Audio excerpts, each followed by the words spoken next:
Congress just dropped the bad Doge Act, and no, it's not about animal welfare. Let's talk about Musk. Welcome back to Beyond the Bill Number, the podcast where we dissect the legislation shaping your world one bill at a time. I'm your host, Stephen. And I'm Sarah. Buckle up, because today we're diving into a story that's equal parts bizarre, political, and, well, Elon Musk. It's all about his new role in the federal government and the many bills that Congress is firing back with. Yes, you heard that right. The CEO of Tesla, SpaceX, and Twitter, or X now as it is, has somehow found himself in charge of a federal department. And as you can imagine, lawmakers are not thrilled. So let's break it all down. Are you ready, Sarah? I was born ready, Stephen. All right, let's first jump into this executive order that is responsible for maybe the weirdest part of 2025. Well, at least the weirdest so far. Yeah. Just before we do that, a quick aside about executive orders. So as everyone knows, executive orders come from the executive, so the president. And Bill Track 50 has just introduced a new tool which allows you to track executive orders and then find federal and state bills which are similar at the click of a button. Ooh. So if you want to know what are the states doing about Doge, or you want to know what are the states doing about tariffs, you just find the executive order, you click similar bills, and there you go. Big long list of all the bills. In fact, we love it so much that it's available for all users. You don't even need to have a Bill Track 50 account. I love it. Okay, so let's get to it then. So how exactly did Elon Musk end up heading a government department? It sounds like it was ripped straight out of a novel. Oh, it definitely has that vibe. So in early 2025, President Donald Trump signed Executive Order 14158, which created the Department of Government Efficiency, or Doge for short. And I think we can all kind of remember when this came out. This was my first honestly huge eye roll of the entire administration, because Doge is a meme coin cryptocurrency situation, and I was just like, where are we and what timeline is this? But okay, here we go. So the goal of this department and kind of this executive order was to streamline the government, cut through the red tape, make federal agencies more efficient. And we all know that sounds good in theory. This is actually something that most people do when they retake over the government from either side. It's, we're going to cut costs, Absolutely. We're going to make it efficient, and we're all pretty much here for that. But here's the kicker. Trump just appoint any bureaucrat to run it. He tapped Elon Musk to take the reins. No Senate confirmation, no public vetting process, nada. So no vetting, no process, no Congress involvement. And this is Elon Musk, the guy with massive business interests, millions in political donations, and enough controversy to fill a library. So how does that even work? And that's exactly the questions that critics have been asking. His formal status is a special government employee, which allows him to work in the government for 130 days without any process. But no one ever really thought that that rule was going to be used for someone in such a powerful role. The fact that Musk was appointed as a private citizen without Senate approval has raised some really major flags, and it immediately blurred the lines between public service and private influence. Musk still controls SpaceX, Tesla, and a bunch of other ventures, and there's a big concern here that his government role could create conflicts of interest. There's been a lot of reporting about SpaceX and NASA and the FAA and all the planes dropping out of the sky. I mean, it's been crazy.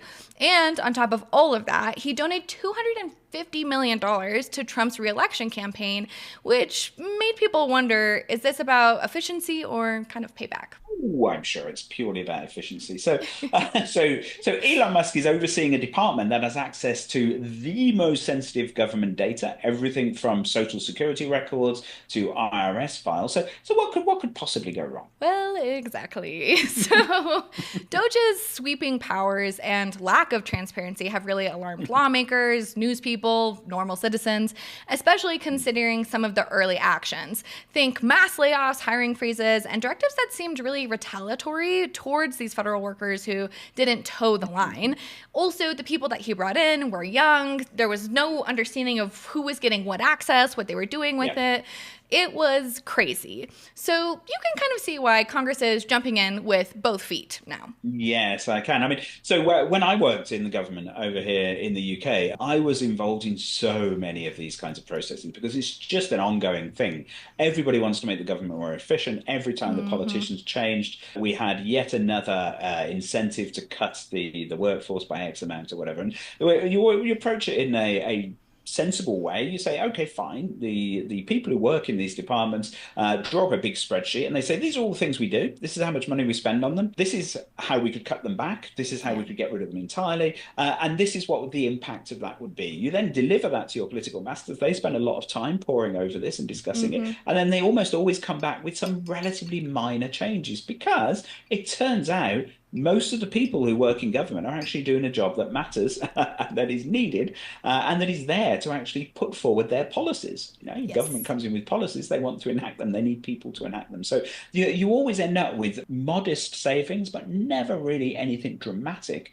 Unless you get this kind of sort of slash and burn approach, which has obviously been hugely destructive. So let's just have a look into in a bit more detail. So we're getting to the good stuff now. So how is Congress responding to Musk's role at Doge? So I'm assuming that they're not just sitting around sipping lattes and reading the headlines.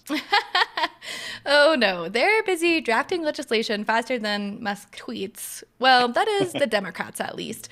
So the bills that they're introducing are making a lot of news, and honestly, they're kind of hilarious in their directness. Oh, yes. So let's start with the Stop Musk Act. It does sound like something out of a comic book. Yes, it does indeed. So, the Stop Musk Act was sponsored by Democrat Representative Maxine Dexter, and it's a big one. This bill aims to protect federal employees from retaliation if they whistleblow on the misconduct within Doge. And if you're kind of working in or around Doge and see something that smells fishy, whether it's unethical behavior or just plain outright illegal acts, you now have stronger protections and no demotions, terminations, or reassignments because you dared to speak up. Okay, so it's like a don't mess with the feds bill, but specifically for Doge. Exactly. The bill ensures that civil servants aren't punished for trying to uphold the new law. It's really about protecting the integrity of the federal workforce, especially when leadership is, let's just say, unconventional. It is indeed. All right, so what's the next bill on this Musk busting agenda? So next up is HR 1145, the Nobody Elected Elon Musk Act, brought to you by Representative Melanie Stansbury. And again, in its directness, this bill has brought something bold. It makes Musk personally liable for any legal issues that arise from Doge's actions. And we're talking violations of labor laws, national security risks, and data privacy issues, the full menu that has been extensively reported on thus far. And Musk might not be elected, but if this passed, he'd still be the one on the hook.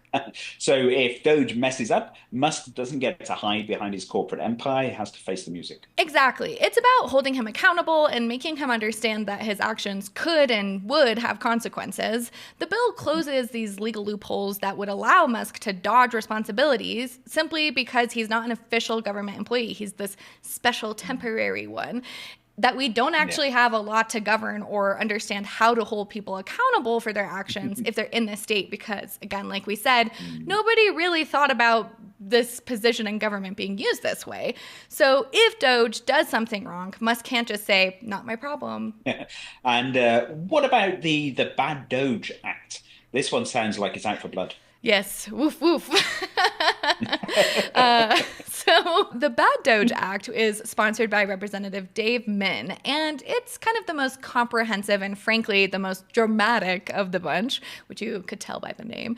But it calls for a complete repeal of Executive Order 14158, which would mean dissolving Doge entirely and end Musk's involvement in the federal government. But it doesn't stop there. This bill aims to prevent the future administrations from creating similar departments that bypass this Senate confirmation or complete oversight. So it's not just about Musk, it's about keeping the government from becoming a playground for billionaires. Yeah, that's right. That's the spirit of it. And the bad Doge Act is more of a reaction to the idea that we can't let private individuals, no matter how wealthy, hold such unchecked power over the public functions. For a while during all of this, we kept asking, can he do that? Can he do that? Can he do that? And a lot of these bills are kind of looking at, but why can he do that? And how can we address that? Because we're seeing this now. That doesn't mean that if the Democrats take over that we wouldn't see this again, or if the Republicans are still, on their own choo-choo train this way, it's not going to happen again. But it's really about returning to these traditional checks and balances that are supposed to keep power in check in the United States. All right. So we've got three major bills on the table, but I understand that the resolutions are coming in hot too. Oh, yeah. The resolutions are flowing in. Some procedural, some symbolic, but they're all kind of trying to get a piece of this action on Musk. Okay, give me the highlights. All right. First up, we have Senate Resolution 165, and this takes aim at reports that Musk and Trump are planning massive layoffs within the Department of Veteran Affairs. The resolution is pushing really hard back against them, arguing that cutting the VA staff could seriously hurt veterans' access to care.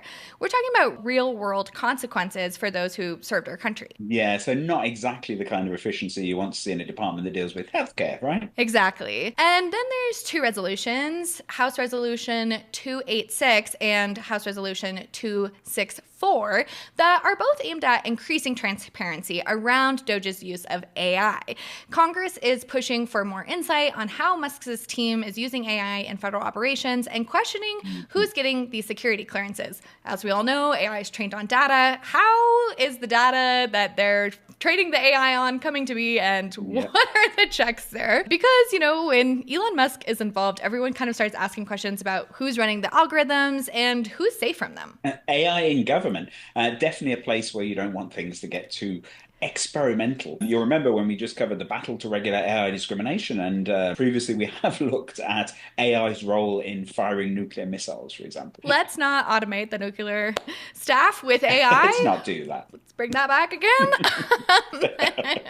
All right, and then we have House Resolution 186, and this one dives deep into the potential conflicts of interest surrounding Musk and Doge. So lawmakers want records, emails, contracts, internal memos to see if Doge is really just an extension of Musk's business empire and kind of what he's doing behind it. So this isn't just about Musk's role in government then, it's about how much of his private business is leaking into this public sphere. Exactly. There's a very large fear that Doge could end up benefiting Musk's other ventures, and Congress is demanding answers. All right, Sarah. So what's the big takeaway from all these bills and resolutions? Well, one thing's clear. Congress is on high alert, and they're not backing down.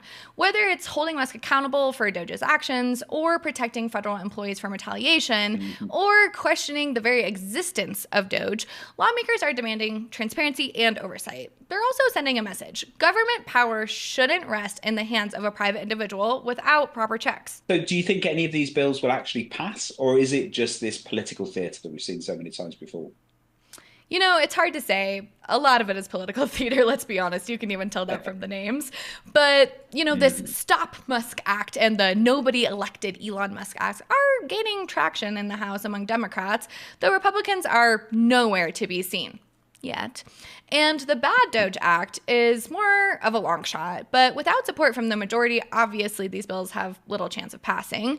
Still, the three have made a pretty significant impact by sparking this broader conversation about this intersection of business and government. Whether or not they pass, they're definitely laying the groundwork for future battles. And that's the conversation that matters, really. This is about more than just Elon Musk, and in fact, more than just Donald Trump. It's about how we keep the government accountable when the lines between public service and private enterprise start being blurred. Yes, exactly. And it's really weird times here in the US. Actually, one of the only resolutions that was kind of more Republican leaning was one that was condemning people for vandalizing Teslas, because that is something that's happening here now. And that seems like a really weird resolution that is a definite blur of this private enterprise public service situation. And it's just super interesting to see where people are and how this is kind of unfolding. Yeah, absolutely. I mean, you can't just condemn people targeting Teslas. Surely it's anybody who's conducting vandalism is wrong. And do you really need a resolution from Congress saying that blowing up people's cars is wrong? I mean, it is a very strange thing to have a resolution on. Well, so that's all for today's deep dive into the Department of Doge and the whirlwind of legislation and resolutions that it's inspired. Who knew bureaucracy could be so dramatic? Definitely not us. But stick with us because this story is definitely just getting started. Whether you're on Team Musk or Team What in the heck are we doing here, we'll be following along every twist and every turn. Thanks for tuning in to Beyond the Bill Number. Be sure to like, subscribe, and share this episode with someone who's curious about where the line between tech mogul and government official really lies. Until next time, folks, and don't forget to keep your eyes focused on what's beyond that bill number.